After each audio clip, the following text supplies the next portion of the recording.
Welcome back to the channel. My name is Euan and today we're doing a Trading212 portfolio update.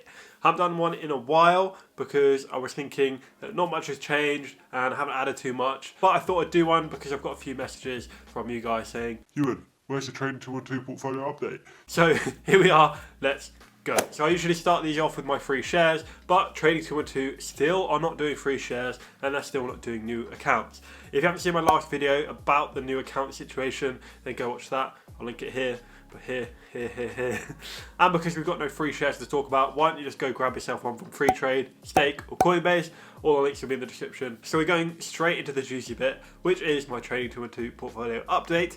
And we are currently up 31%, which I'm pretty happy with. It's up around 7% from where we were last time I did one of these, which is about a month and a half ago, which is pretty darn good. And we've had some big winners this month, but of course we'll start with the biggest losers. So to start off, we have Supply at Me Capital, and a few months ago I bought a penny stock video and this was the penny stock that I bought, and sadly it is doing the worst out of all of my stocks. So I did say that it was risky and I did say that I could lose all my money. I haven't quite lost all my money just yet, but I am down 37%, which is my biggest loss so far. I haven't sold, so it's not realised yet, but yeah, not ideal. And because I've only invested around £30, I'm not too bothered, I'm not too worried about it, and it's a bit of a crack, bit of a punt, as we like to call it in the stock game. But considering where we were last month, we're in a bit of a better place with Supply at Me Capital. And the reason for that is because last month they weren't even trading. So they had an issue with their accounting process and were briefly removed from the stock exchange. Now they're back and they are actually looking to acquire a Singaporean company. Now I don't know if Singaporean is the right word, but I've gone with it. But anyway, for me, I think this is good news. It's positive news. If they do have the ability to buying out a Singaporean fintech company, then they must have a few tricks up their sleeve. Not me, because I ain't got sleeves, but you know what I mean. And although I'm not a financial advisor and this is just purely a punt with Supply at Me Capital, you never know, I might make a decent amount from the 30 quid that I invested in them because I've got 5,000 odd shares. If that even gets to £1 a share, then I'll be laughing, but I guess only time will tell. And we have some other shout out losers this month. First, we've got Cathy Wood's Surface Oncology, and Cathy Wood doesn't own them, but she's bought them in the ARK Invest pie in my series that I've been doing, which I haven't been doing, but I will be doing them again soon. Anyway, I've lost the plot. They are down 15% at the moment. Luckily, I don't have too much money in there. Definitely a long play for ARK Invest and definitely a long play for me too, so not too bothered about that. And then we've got Zoom, which is down 18%. And I do fear that the people backing Zoom are few and far between at the moment because everything is opening up again. We are being released from our cages in the UK and across the world. People are getting vaccinated and it's all coming hopefully to an end, but you never know. I'm still back in Zoom because no one says let's Microsoft Teams, they say let's Zoom. So for me, that's a big change in people's behaviour and potentially a big impact on the company Zoom. At least that's just my opinion. I'm sticking with the Zoom. So we cleared out all the losers and now we are on to the winners.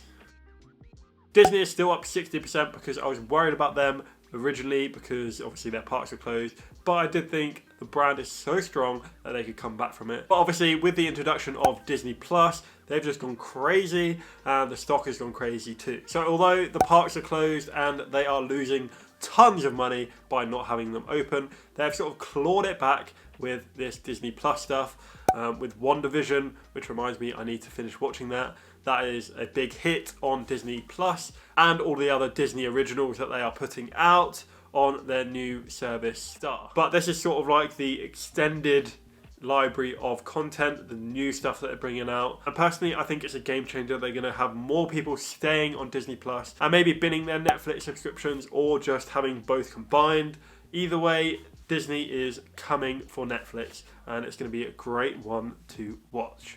And the second one we've got is Apple. They always do me a solid and they are still doing a solid for me.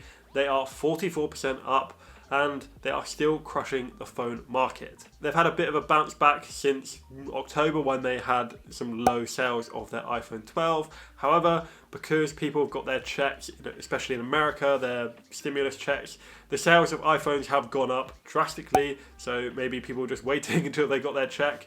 Who knows? Apple are happy and they're making money. And for me personally, I don't think I could ever use an Android. I'm Apple through and through, so I'm going to continue with Apple because I think they do have the best products. They are the easiest to use and so intuitive. And Android, as soon as someone gives me an Android phone and I try and look at it, I'm struggling. I don't even know where to press.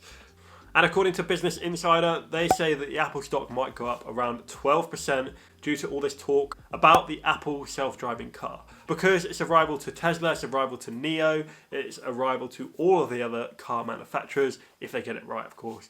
You never know, they might mess it up. And my only concern with this is potentially it's too late. Maybe they've missed the boat. Maybe Tesla and all of these electric car companies are way ahead with their self-driving technology and all of the electric vehicle technology. Who knows? Are they too late? Let me know in the comments. What do you think? So these two are really good, but my whole portfolio is being carried by you liking that smash button. Obviously I'm joking, but please do like that smash button.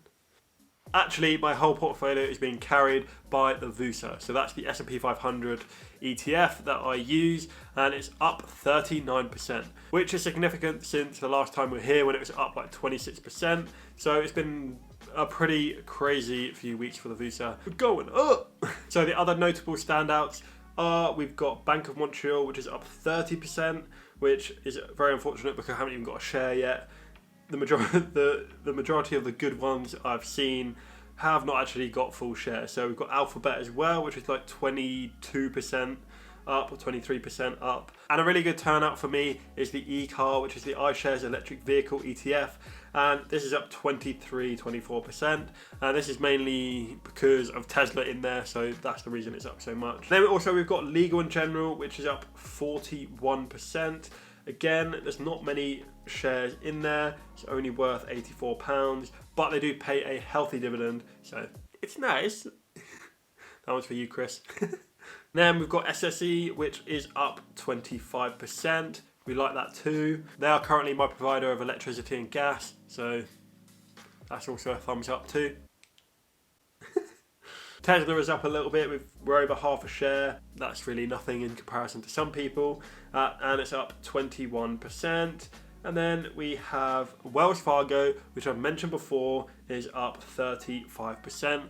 I wish I had not taken out so much and backed myself and bought the dip basically, but I decided to take Wells Fargo out of my original pie back a while ago, and I could have made some decent money on it, or even more money on it, because it was like 25% down.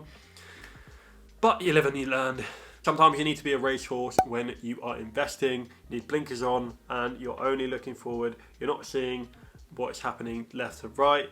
You're not seeing the ups and the downs and the ups and the downs. You just want to be blinkers on, doing your thing. And that's what I was not doing, not taking my own advice. But for me and my portfolio, it's been a bit of a crazy year and it's up fairly well. I'm really happy about it, but there could potentially be a crash soon. Who knows? There's always speculation about it. And I always like to mention it because everyone loves talk of a crash, because buy the dip, buy the dip, buy the dip. You'll get that if you watch my other video on buying the dip. Anyway, what do you think? Will we see a crash soon? Let me know in the comments.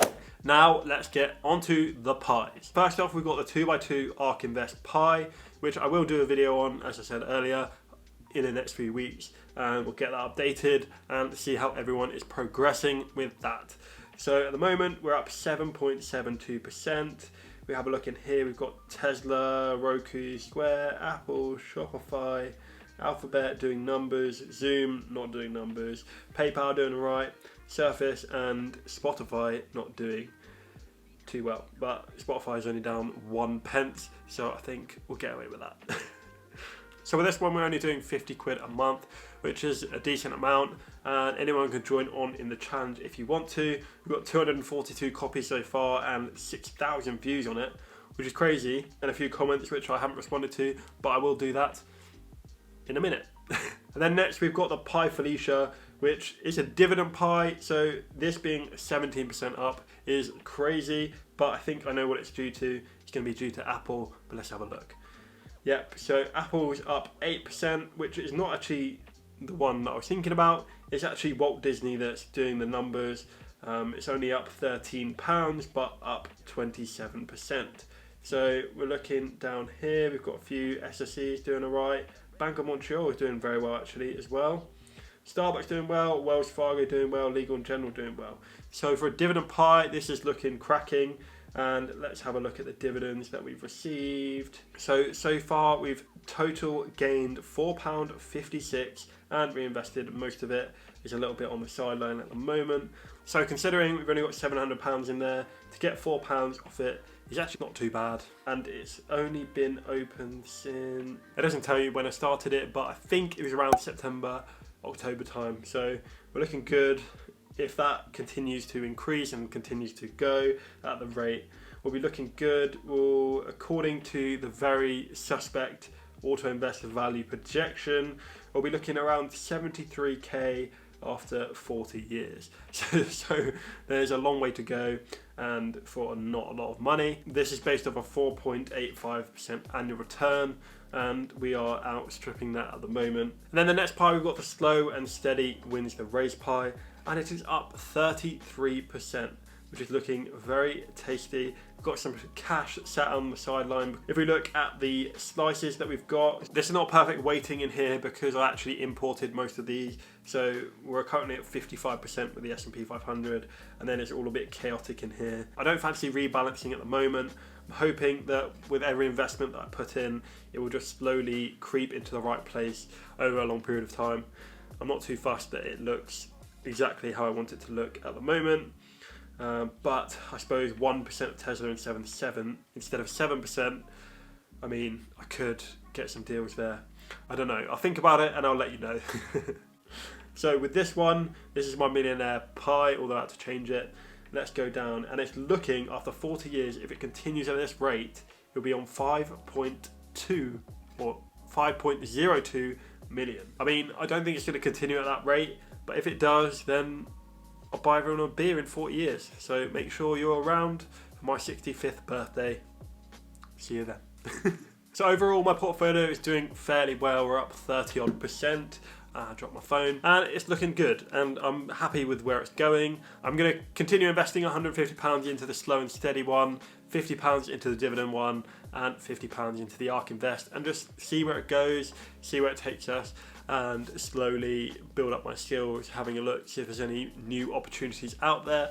But I'm quite confident and I'm quite happy with where I'm at the moment. So it's not a huge amount to be investing every single month, but I am looking to leave my job soon, don't tell my boss, and do this stuff full-time or part-time.